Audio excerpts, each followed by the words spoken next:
अब उस रात बात और बिगड़ चुकी थी जब मैंने खून देखा था। अब मुझे ये डर था कि अब मेरे साथ कुछ ना हो। मेरे बचाव के लिए सिर्फ एक चीज़ थी, एक कटर। मैं ये चीज़ जानता था वो बचाव नहीं कर सकता, लेकिन फिर भी मैंने उसे दूसरे कमरे से उठाया और भागा। मैं नीचे जाता हूँ, मैं अपनी साइकिल उठाता हूँ, मैं जितनी तेज़ी से हो सकता है मैं भागता हूँ।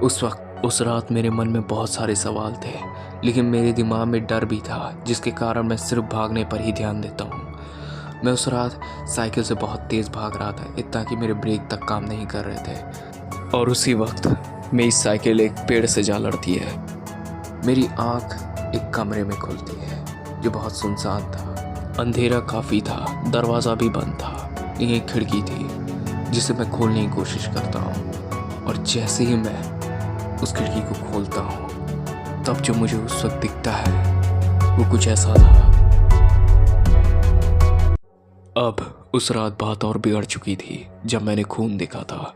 अब मुझे ये डर था कि अब मेरे साथ कुछ ना हो। मेरे बचाव के लिए सिर्फ एक चीज़ थी, एक कटर।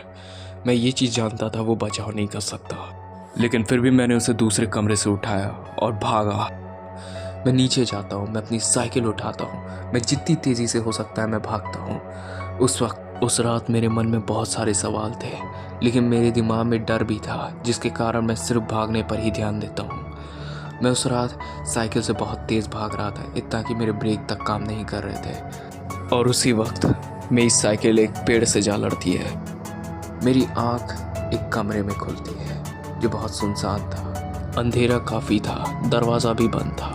एक खिड़की थी जिसे मैं खोलने की कोशिश करता हूँ, और जैसे ही मैं उस खिड़की को खोलता हूँ, तब जो मुझे उस वक्त दिखता है वो कुछ ऐसा था।